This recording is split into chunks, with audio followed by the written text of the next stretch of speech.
there with you. It's raining game in northern. All right. That's enough. Sorry about that. And shout out Mac Dre, R.I.P. Shout out Thiz Nation. I'm wearing my The Bay Thiz Nation t-shirt, the itty bitty city by the water, steady getting taller, man. Talking about Vallejo here at local Vallejo radio station, Ozcat Radio, 89.5 FM KZCT in Vallejo. And yeah, so shout out a little Mac Dre action. Definitely a factor in the Bay Area hip hop game. So let's go on to talk about another factor in Bay Area, and that's the Golden State Warriors. And yeah, the Warriors have made some moves, and I think that they're going to be a lot better than what people may be giving them credit for going into the season. Last year was injury plagued, didn't go very well, and they went a stretch without anybody above 6'8", so they didn't even have a center for about 3.5 weeks, and they still were able to get into a playoff game, which I think is huge. And going into this year, they've got this young core of guys. James Wiseman, who they drafted high last year, who had a good season. A lot of people want to knock him, but he was finished 11-8, 11 points, 8 rebounds a game, which is better than a lot of rookies his size. And he's just got one more season under his belt. He's gonna do well, and it's gonna really, I think, come together. His sophomore season, he's not gonna see a slump. I think he's gonna take strides. So you pair that with their 2 new draftees. Shout out the what is the Walnut Creek? Oh man, I'm blanking on the names again. Gosh, I'm not doing too well on this show. But thank you for sticking with me. Anyway, Jonathan Kuminga and Moses Moody played out in the Walnut Creek G League team, which is a new team, just started in 2020. So I hope to get out there, hopefully this year, all things considered, COVID permitting, get out there and watch some G League games in Walnut Creek. Anyway, this young core, I believe, with Wiseman, Kuminga, and Moody, could potentially be the next homegrown big 3 of the Golden State Warriors. Now, what does homegrown big 3 mean? Well, look at Steph Curry, Klay Thompson, and Draymond Green. That is a homegrown big 3, right? So they were all drafted by the Warriors. They were all developed by the Warriors. And then they were all taken care of by the Warriors, right? So I think that this could potentially be the next homegrown big 3. Now, some other moves that they made, Otto Porter is coming in. So he's a good veteran piece to add to this roster. Also, Nemanja Bjelica is coming in, and these are 2 guys that can give you some productivity. They can be pieces out there on the floor, whether they're subbing in off the bench or whatever. But and then they also added a very veteran piece in Andre Iguodala. So welcome back, Iggy, who I've seen and heard some criticism about what he did after he left the Warriors. He was kind of hurt here and there, and he played for Miami last year in the bubble, and they actually they made some noise in the playoffs. But a lot was said about what he contributed, and honestly, I actually think he wasn't as productive in Miami because I really don't think he really wanted to be there. But he's now back with the Warriors, and this is a team that I do believe he wants to be with. And I think we'll see a more productive Andre Iguodala, even at this stage in his career. But we mentioned it before with Clinton Dix and even the veterans on the Giants. Andre Iguodala brings that same kind of leadership and presence into the locker room for the Warriors. Plus, your big 3, Steph, Klay, and Dre, love Iggy. The organization loves Iggy. I mean, I could see a situation or a scenario where after this season, Iggy stays and, works himself into a coaching or even a front office position with Golden State. So last year, they had injuries. Wiseman missed a lot of games. You had Kelly Oubre miss games down the stretch, and they were still able to get into a playoff game to try to make it into the playoff run as the 8th seed. They came up short, but that's all right. I think Golden State fans need to be okay with that. A lot of talk about trading Wiseman and blah blah blah, and that would honestly just get Bob Myers fired. That's just not going to happen. Bob Myers isn't going to get fired. He's not going to make a ridiculous trade like trading your number 2 pick after one season that saw injuries. It's just not going to happen. They let Kelly Oubre walk, which I kind of would have liked to see him come back, but they've got Wiggins, and with the pickups of Kuminga and Moody, that will fill what Oubre gave you. And in the beginning of the season last year, Oubre didn't really give you a lot. Like, he struggled, and but he fought back. He fought hard. I mean, he finished the second half of the season, I think, shooting 44% from 3. You can't ask much more from a rotational piece than that.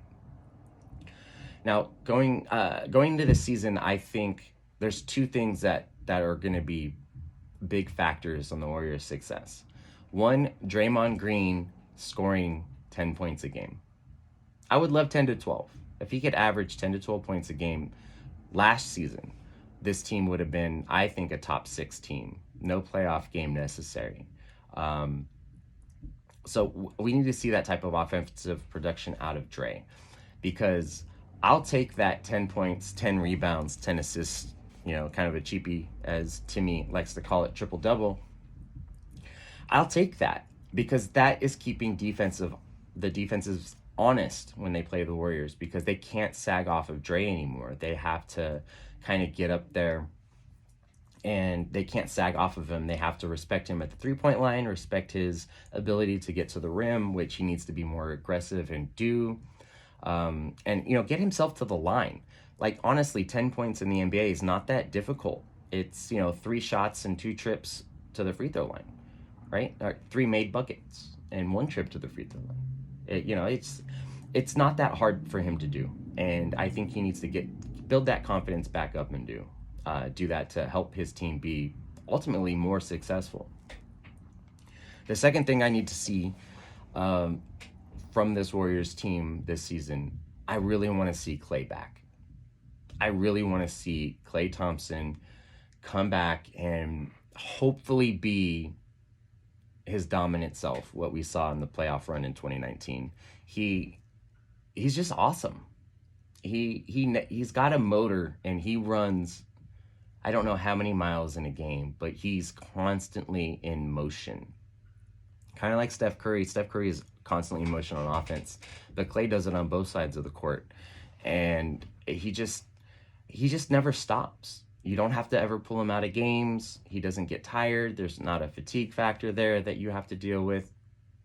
He just brings it every game. And so I really, really hope he gets back to his former self. Now he's coming off 2 big injuries. He hasn't played in the last 2 seasons. I honestly think that's because that might help him be fresh. That might help his legs. He might even be able to come back even stronger than what he was. Now, the Warriors have come out recently and said that they're targeting Christmas as the return for Klay Thompson. I'm okay with that. It gives him a little extra time. Last week just hit his 1 year of his last injury to his Achilles.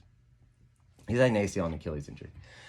So I'm okay with that. Come back Christmas. As long as that's a good time, he's not being rushed. He feels up to it. He feels ready.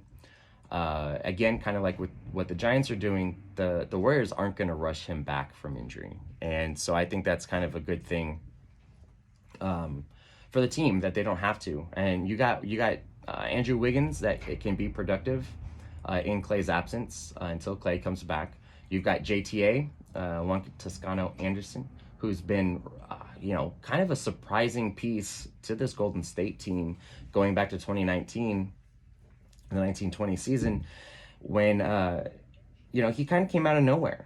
And, he's a local kid from the East Bay. And so, he can give you production off the bench.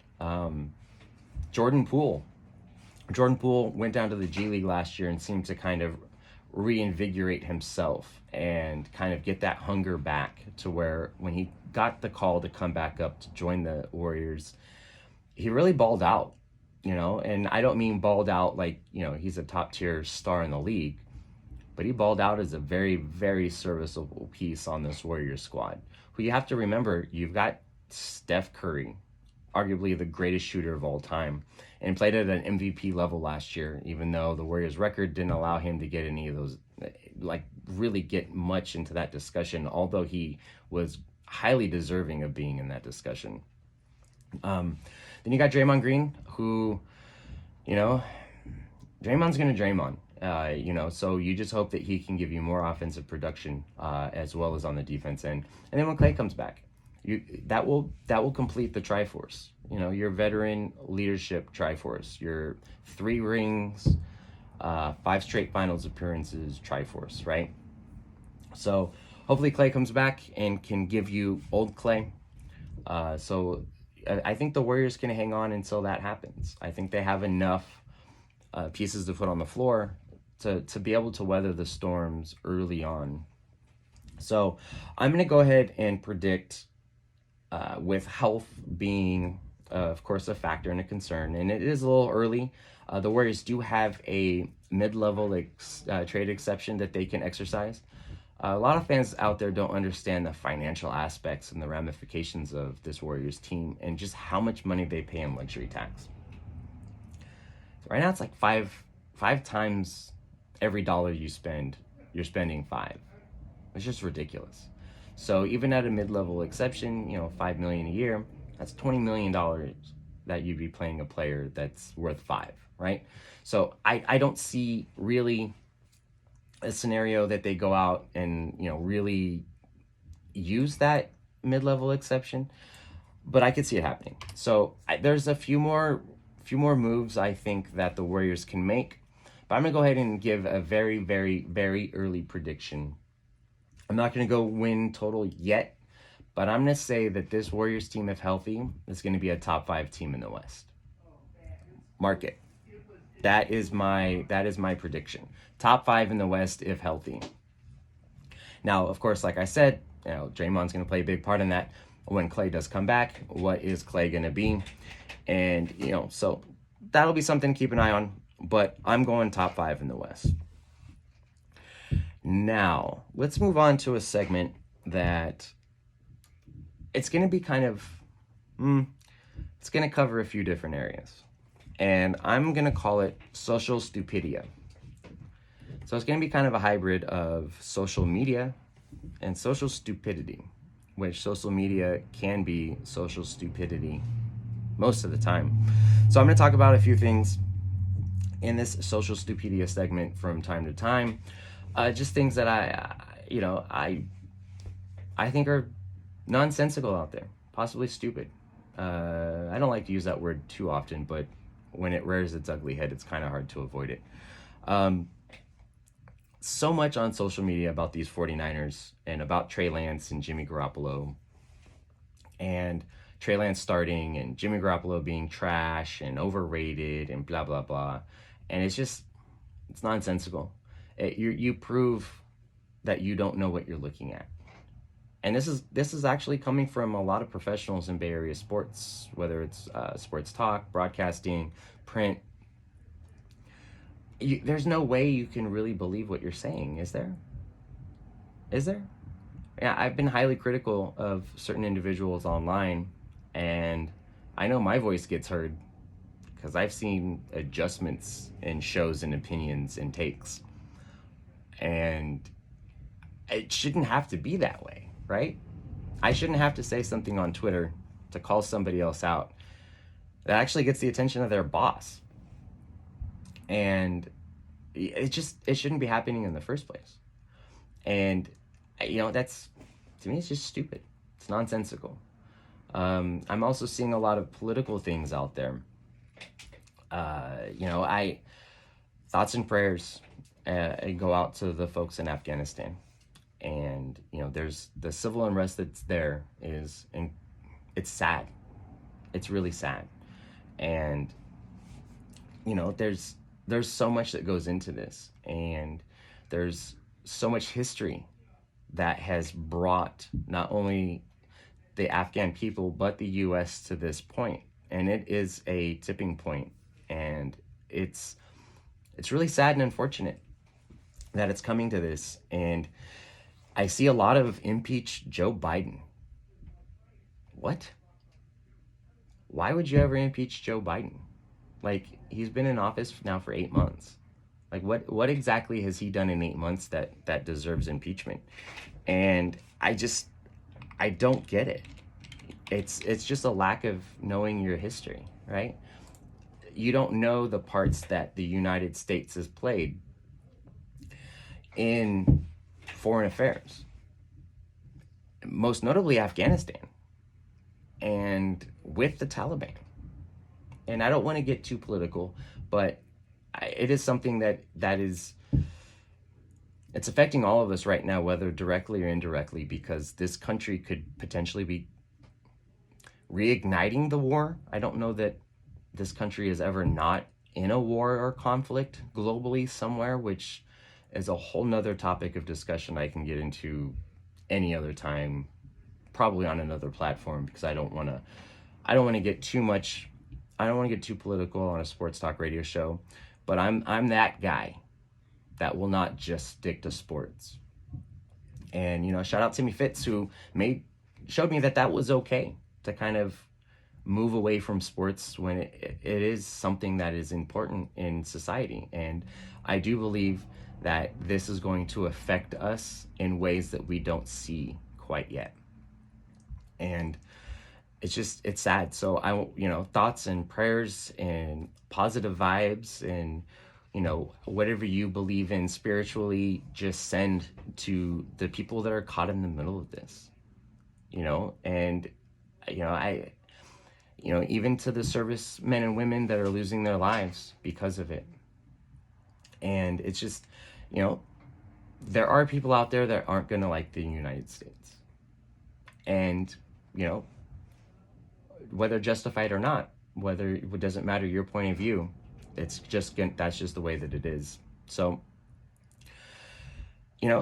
just thoughts and prayers to them. And also let's move it back a little bit hyper locally here, and nonsensical things. I'm on Facebook pages. I follow groups, and, little community group. And there's just a lot of negativity in our city, folks. There's just a lot of unrest and a lot of things that, as citizens of Vallejo, we've had to put up with and deal with. And it really is just unfortunate that we're having to go through such a tough time right now. And, I think this is going all the way back to the beginning of the pandemic. And, just kind of having certain things, being prevented from doing certain things like going out, going to be social. And it's been tough on the city. And the civil unrest it's been very taxing and very stressful on a lot of us. I know me personally, my mental health has taken a huge hit from gunshots and fireworks and sideshows. And, I grew up here in the Bay Area. My formidable years learning to drive a car were in the late 90s. I've been to plenty of sideshows. I've even started a sideshow in my younger days. And I have nothing against sideshows. But I do have something against sideshows every day of the week. And it seems to be really heavy on Sundays. Why? Like, you go to church and then feel the need to go hit up a sideshow? Like, if you're Catholic, is that too much sacramental wine? Like, what's going on? Why? And, I fully believe in us as citizens of Vallejo, us responsible citizens that have passion for our city and love for our community. We can be doing more. We could be doing more, not only policing ourselves, but speaking up when we see something. And I've said this on social media, and I've gotten pushback saying, I'm afraid for my safety, or, why put myself in that position? I would never tell anybody out there to put themselves in a bad position. You're an individual. Make your own individual choices and rights. However, I do feel like as a community, we could be doing more to help police ourselves and each other. I'm bringing this up because I started a new job This pandemic has been really rough on me and my career. I've experience in broadcasting, which that industry had been decimated. The Vallejo Admirals, who I had been working with in 2019, canceled the 2020 and 2021 season.